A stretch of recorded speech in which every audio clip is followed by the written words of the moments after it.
la France et l'Espagne. Les Espagnols vont arriver diminués avec plusieurs absences. Il y a d'abord la blessure de Pedri, entorse au genou, vraisemblablement il ne reviendra pas et pas avant quelques bonnes semaines. Suspension également de Dani Carvajal et de Robin Lenormand, 3 joueurs qui faisaient partie globalement au moins de l'effectif de rotation, si ce n'est du 11 titulaire de cette équipe espagnole. Alors, cette question, est-ce que les absences espagnoles font de la France un favori évident ? Et là, pour le coup, 4 chroniqueurs ne sont pas d'accord, cher président. Je fais. Oui, Je lance. on va le lancer. Juste avant, oui pour Hugo Guillemette et Nabil Djellit, la France devient un favori évident, non pour Eric Rabessandratana. Et Olivier Rouillet, la France n'est pas nécessairement favori. Adjimé. On lance le duel. Tu vois, moi, ça bouge pas quand c'est autre chose. Ah oui, là, c'est un patron. C'est donc un super duel et c'est même un super duel royal puisque à ma gauche, la France devient un favori évident. À ma droite, non, ça n'est pas nécessairement une équipe favori. Et on va commencer ce super duel avec Hugo. Allez, c'est parti. Favori évident parce que déjà à droite, pour moi, Carvajal, c'est très embêtant parce que c'était celui qui pouvait vraiment rentrer dans la tête de Mbappé, le faire sortir du match. Alors peut-être qu'il fera pas un grand match malgré tout, mais j'ai peur de Jesus Navas qui a quasiment 40 ans et qui a beaucoup de mal dans le secteur défensif.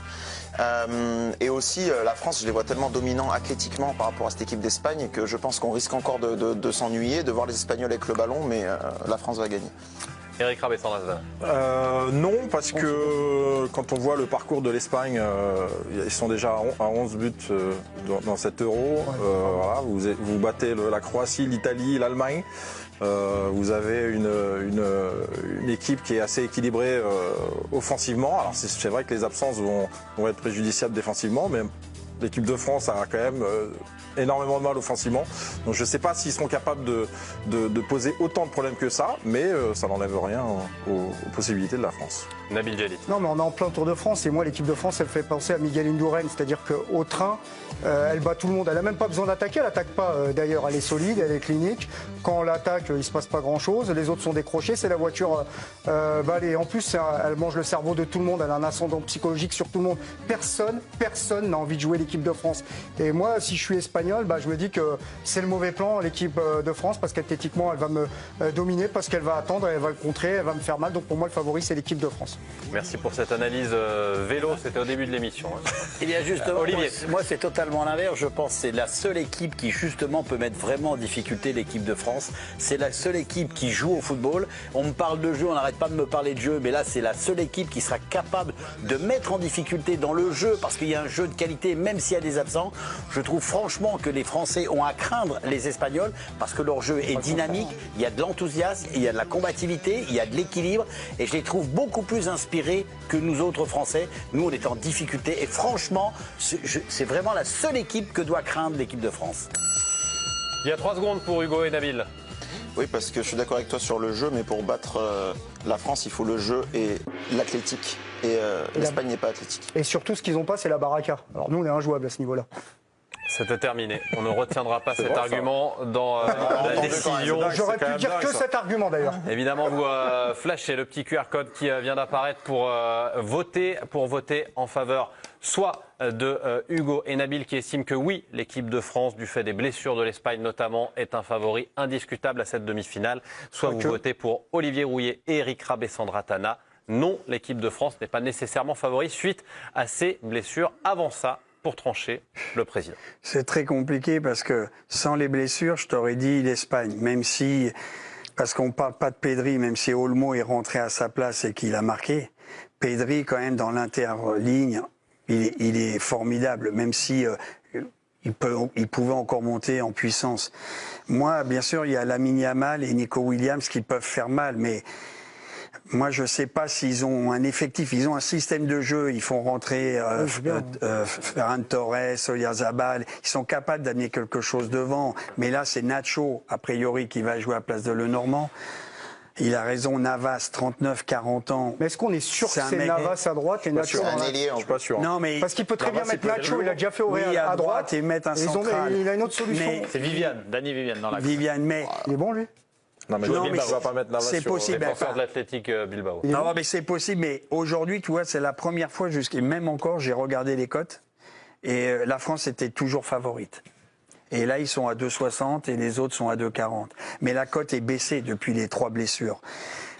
Franchement, j'en sais rien. Là, les arguments d'Olivier sont bons. L'équipe d'Espagne a quand même une qualité de possession, de dédoublement. Ils ont trouvé enfin des joueurs sur les côtés dangereux, capables de déborder ou de rentrer, comme Laman et Nico Williams, de forcer, de créer du danger. Maintenant, ils gagnent que 1-0, 2-0. Enfin, c'est à touche-touche à chaque fois. Et l'équipe de France, défensivement, elle est présente. Donc, Mais la charnière centrale espagnole. Ils sont lents. bah, moi, c'était ce que j'appelais des workers classe héros à chaque fois. Le Normand, Laporte, on n'en voulait pas en France, on les regardait même pas. Ils faisaient le taf en Espagne. Et c'est des joueurs pour moi sous-cotés. Alors ils sont peut-être moins bons que Saliba ou Pamecano parce que Madrid, etc. Mais ils correspondent pas à la manière dont on veut jouer. c'est des super joueurs. Laporte, il a quand même été sélectionné par Guardiola, même s'il l'a écarté. Et le Normand s'est fait une place à la Real Sociedad, quoi. Mais c'est des joueurs sous-cotés. Sébastien Tarago qui suit cette équipe de France au plus près, toujours avec nous. Merci d'être avec nous depuis l'Allemagne, Sébastien. On voulait avoir votre avis. Est-ce que les blessures espagnoles rendent le statut français plus évident, celui de favori? Pas pour moi. Je ne sais pas qui gagnera évidemment. Je ne sais pas qui est favori. Je rentre pas là-dedans. J'essaye juste de répondre à votre question. Et pour moi, je regarde encore le quart de finale. Je vois que Olmo, lorsqu'il a remplacé Pedri, il a été merveilleux. Il a marqué et dans le jeu, il a été très décisif, impactant. Je pense que la suspension de Le Normand est une très mauvaise nouvelle pour l'équipe de France parce que il est, enfin, je l'ai jamais vu bon. Donc c'est quand même très étonnant. Je pense que son remplaçant Nacho, si jamais il joue vraiment en défense centrale, il a réussi une saison bien supérieure à celle de Le Normand. Donc je vois pas en quoi l'équipe de France est favorisée. Alors c'est vrai que Carvajal, c'est un coup dur.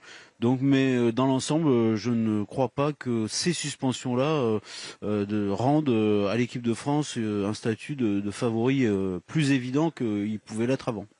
Merci beaucoup Sébastien d'être resté avec nous jusque tard dans la nuit. On vous retrouve évidemment sur la chaîne L'Équipe dans les jours et la semaine qui vient. Plus exactement, pas les semaines, la semaine qui vient.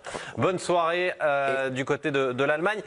Eric, vous aviez beaucoup de mal à trancher. Est-ce que la vie... Non, mais sur le Normand, il a pris un autogol et l'Espagne a gagné ce match-là. Mais le Normand, moi, je trouve quand même qu'il fait... Toi, t'es mieux placé, vous le trouvez pas bon. Moi, je trouve qu'il fait quand même, il défend quoi. Enfin, il tient la route. Et De La Fuente, s'il était si nul, le mettrait titulaire tout le temps. Ouais, mais vraiment quand tu mets caméra dessus, dans les duels aériens, dans plein de duels, il est à la ramasse. Mais sauf que il arrive quand même à compenser. Mais déjà dans les duels aériens, dans la gestion du défenseur, dans la distance d'intervention, c'est compliqué pour lui. Oui, donc, moi, je voulais juste, la France est non, mais moi je voulais juste faire une remarque comme ça en passant. Dire qu'il y a plus non, parce que j'ai entendu les arguments de nos amis en face et j'ai retenu qu'un truc, athlétique. Vous ne pouvez pas parler de technique rien, mais vous avez simplement dit les Français sont favoris. C'est vrai, monsieur. Parce qu'athlétiquement c'est fort. Comme quoi le football, c'est comme je le dis toujours, courir. Mais c'est pas nous, Mais pensez au ballon et à l'intelligence de jeu. On n'a pas dit qu'on était contre le ballon, on décrit juste ce qu'on voit. Tu m'as dit athlétique. On le regrette, on aimerait bien que la On va parler de Athlétique et Baraka. Athlétique et Baraka,